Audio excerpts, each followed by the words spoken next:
தலைப்பு செய்திகள். யாழ் பல்கலைக்கழகத்தில் திலீபனின் நினைவு தினம். வலிந்து காணாமல் ஆக்கப்பட்டோருக்கு நீதி கோரி 2ஆம் நாள் உண்ணாவிரத போராட்டம். வவுனியா வடக்கில் கிவில் ஓயா திட்டத்தை உடன் நிறுத்துங்கள், துரைராஜா ரவிகரன். நாமலின் கிரிஷ் வழக்கு, நீதிமன்றம் பிறப்பித்த உத்தரவு.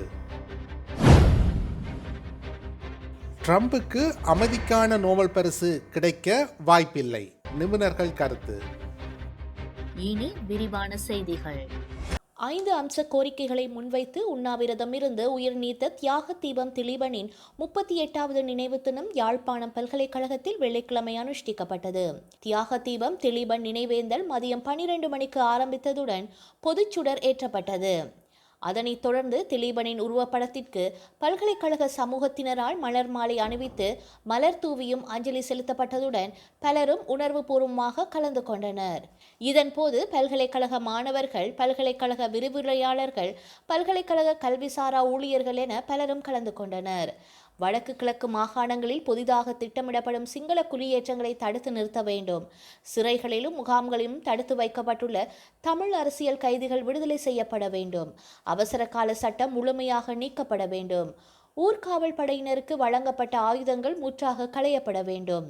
தமிழர் பிரதேசங்களில் புதிதாக போலீஸ் நிலையங்களை திறப்பதற்கு மேற்கொள்ளப்படும் நடவடிக்கைகள் முற்றாக நிறுத்தப்பட வேண்டும் என 5 அம்ச கோரிக்கைகளை முன்வைத்து தியாக தீபம் திலீபன் 1987ஆம் ஆண்டு செப்டம்பர் மாதம் 15ஆம் திகதி தொடக்கம் 1987ஆம் ஆண்டு செப்டம்பர் மாதம் 26ஆம் திகதி வரையிலான 12 நாட்கள் அகிம்சை வழியில் யாழ் நல்லூரில் நீராகாரம் அருந்தாமல் உண்ணாவிரதம் போராட்டம் நடத்தி சாவை தழுவிக்கொண்டமை குறிப்பிடத்தக்கது.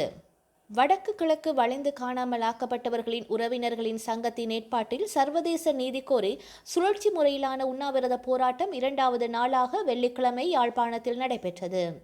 குறித்த போராட்டம் யாழ் செம்மணியில் வியாழக்கிழமை ஆரம்பமாகிய நிலையில் எதிர்வரும் 1ஆம் திகதி வரை நடைபெற உள்ளது. இலங்கையில் நடைபெற்ற உள்நாட்டு யுத்தத்தின் போது நிகழ்த்தப்பட்ட மனித உரிமை மீறல்கள் மற்றும் வலிந்து காணாமல் ஆக்கப்பட்டவர்கள் உள்ளிட்ட விவகாரங்களுக்கு நீதி வேண்டியும் உள்நாட்டு பொறிமுறையை நிராகரித்தும் சர்வதேச விசாரணையை வலியுறுத்தியும் செம்மணி விவகாரத்திற்கு நீதி கோரியும் குறித்த உண்ணாவிரத போராட்டம் ஆரம்பிக்கப்பட்டது. குறித்த போராட்டத்தில் வடக்கின் 5 மாவட்டங்களை சேர்ந்த வலிந்து காணாமல் ஆக்கப்பட்டவர்களின் உறவினர்கள், செயற்பாட்டாளர்கள் மற்றும் பொதுமக்கள் கலந்து கொண்டுள்ள நிலையில் போராட்டத்தின் ஆரம்பத்தில் தியாக தீபம் திலீபனின் திருவுருவ படத்திற்கு முன்னாள் போராளி ஈஸ்வரன் அஞ்சலி செலுத்தி போராட்டத்தை ஆரம்பித்து வைத்தார். போராட்டத்தில் கலந்து கொண்டவர்கள் ஸ்ரீலங்காவின் உள்நாட்டு பொறிமுறையை நிராகரிக்கின்றோம், தமிழ் இனவழிப்புக்கு காணாமல் ஆக்கப்படுதல், போர்க்குற்றங்கள் மற்றும் மனித புதைக்குழிகள் குறித்து நாங்கள் சர்வதேச சுயாதீன விசாரணையை மட்டுமே கோருகின்றோம் என பல்வேறு கோரிக்கைகளை முன்வைத்திருந்தனர். வவுனியா வடக்கு பிரதேச செயலக பிரிவுக்குட்பட்ட தமிழ் மக்களின் பூர்வீக விவசாய குளங்கள் மற்றும் அவற்றின் கீழான காணிகள், பழந்தமிழ் கிராமங்கள் என்பவற்றை ஆக்கிரமித்து மகாவெளி அபிவிருத்தி அதிகார சபையால் கிவுல் ஓயா என்னும் பெயரில் நீர்ப்பாசன திட்டம் ஒன்று ஆரம்பிக்கப்பட உள்ளதாக வன்னி மாவட்ட நாடாளுமன்ற உறுப்பினர் துரைராசா ரவிகரன் தெரிவித்துள்ளார்.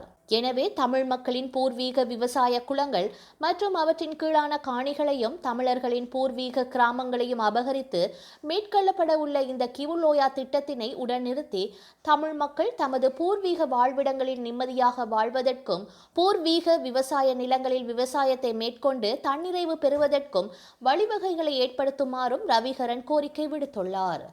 பாராளுமன்றத்தில் நேற்று உரையாற்றும் போதே அவர் இவ்வாறு தெரிவித்திருந்தார்.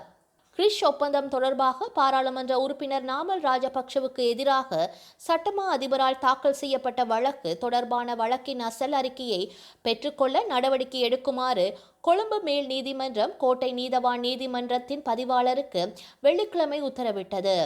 வழக்கு நேற்று வெள்ளிக்கிழமை விசாரணைக்கு எடுத்துக் கொள்ளப்பட்ட போது குற்றம் சாட்டப்பட்ட நாமல் ராஜபக்ஷவும் நீதிமன்றத்தில் ஆஜராகியிருந்தார்.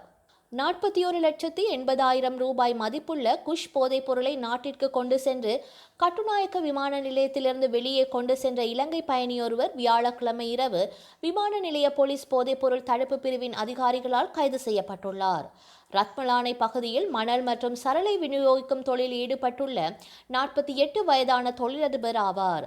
அவருக்கு எதிராக கல்கிசை கொழும்பு போலீஸ் போதைப்பொருள் தடுப்பு பிரிவின் தலைமையகத்தால் போதைப்பொருள் தொடர்பான வழக்குகள் 3 பதிவு செய்யப்பட்டுள்ளன.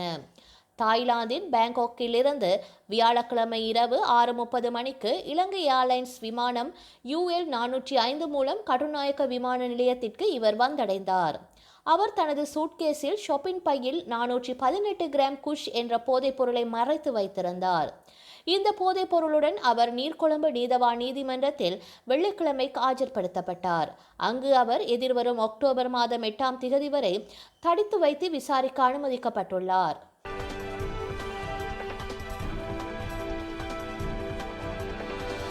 ஐநா ஆண்டு பொதுக்கூட்டம் தற்போது நடைபெற்று வருகின்றது. இதில் ஒவ்வொரு நாட்டு தலைவர்களும் கலந்து கொண்டு உரையாற்றி வருகின்றனர்.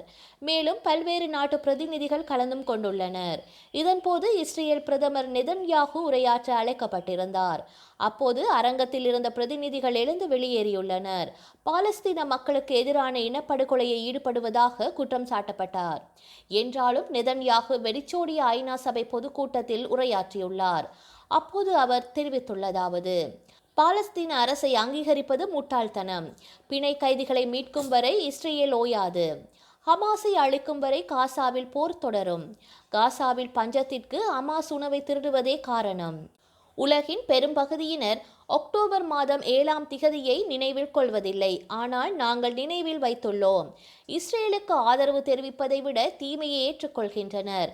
பொதுவெளியில் இஸ்ரேலுக்கு கண்டனம் தெரிவிக்கும் பல தலைவர்கள் ரகசியமாக மூடிய அறைக்குள் நன்றி தெரிவிக்கின்றனர். பாலஸ்தீனத்தை ஆதரிக்கும் சில நாடுகளின் முடிவு அப்பாவி யூத மக்களுக்கு எதிரான பயங்கரவாதத்தை ஊக்குவிக்கும். எங்களுடைய தொண்டையில் ஒரு பயங்கரவாத அரசை திணிக்க அனுமதிக்க மாட்டோம் என நெதன்யாகு தெரிவித்துள்ளார். உக்ரைன் அதிபராக இருக்கும் ஜெலன்ஸ்கி ரஷ்யாவுடனான போர் முடிவுக்கு வந்ததும் அதிபர் பதவியிலிருந்து தான் விலகுவதாக தெரிவித்துள்ளார். மீண்டும் அதிபர் பதவிக்கு போட்டியிட மாட்டேன் எனவும் தெரிவித்துள்ளார். உக்ரைன் அதிபர் தேர்தல் கடந்த ஆண்டு நடைபெற்றிருக்க வேண்டும். ரஷ்ய போர் காரணமாக தேர்தல் நிறுத்தி வைக்கப்பட்டுள்ளது.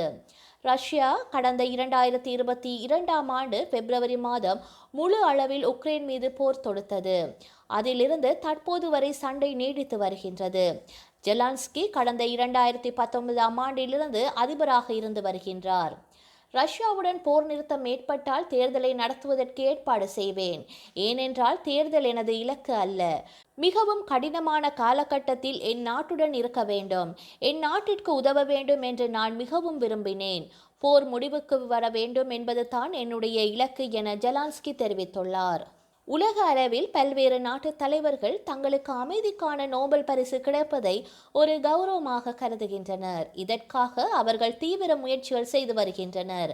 அதுவும் இந்த ஆண்டு அமெரிக்க அதிபர் டொனால்ட் ட்ரம்ப் இந்த விருதை பெற வேண்டும் என்பதில் மிகவும் ஆர்வமாக இருக்கின்றார்.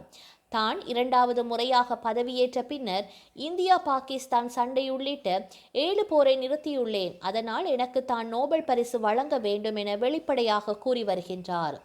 எப்படியும் இந்த பரிசு கிடைக்கும் என்ற அதீத நம்பிக்கையில் இருந்து வருகின்றார். இந்த சூழ்நிலையில் ட்ரம்புக்கு நோபல் பரிசு கிடைக்க வாய்ப்பு இல்லை என்ற தகவல்கள் தற்போது வெளியாகி இருக்கின்றன. உக்ரைன் ரஷ்யா போரை முடிவுக்கு கொண்டு வர அவர் திட்டமிட்டிருந்தார். இது தொடர்பாக இரு நாட்டு தலைவர்களுடன் பலமுறை பேச்சுவார்த்தை நடத்தியும் இருந்தார்.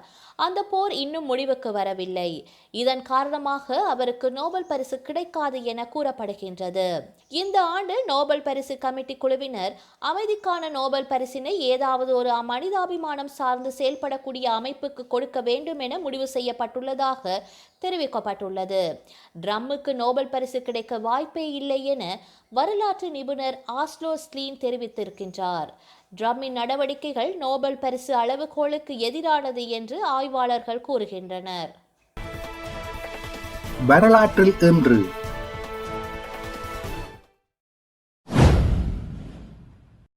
1996 ஆப்கானிஸ்தானில் முகமது ஒமர் தலைமையிலான தலிபான் தீவிரவாதிகள் காபூர் நகரை கைப்பற்றி அரச தலைவர் புரானுதீன் ரபானியை ஆட்சியிலிருந்து விரட்டினர். முன்னாள் அரச தலைவர் முகமது நஜிபுல்லா காபூர் நகர மின்சார கம்பத்தில் மக்கள் முன்னணியில் தூக்கிலிடப்பட்டு கொல்லப்பட்டார். 1998 கூகுள் தேடுபொறி ஆரம்பிக்கப்பட்டது. 2008 சீன விண்வெளி வீரர் சாய் சிகாங் விண்வெளியில் நடந்த முதலாவது சீனர் என்ற சாதனையை ஏற்படுத்தினார். 2014 சொத்து குவிப்பு வழக்கில் தமிழக முதல்வர் ஜெயலலிதாவுக்கு 4 ஆண்டுகள் சிறை தண்டனையும் 100 கோடி ரூபாய் தண்டமும் விதிக்கப்பட்டது. செய்திகளை உடனுக்குடன் தெரிந்து கொள்ள உடனே சப்ஸ்கிரைப் செய்து பெல் பட்டனை கிளிக் பண்ணவும்.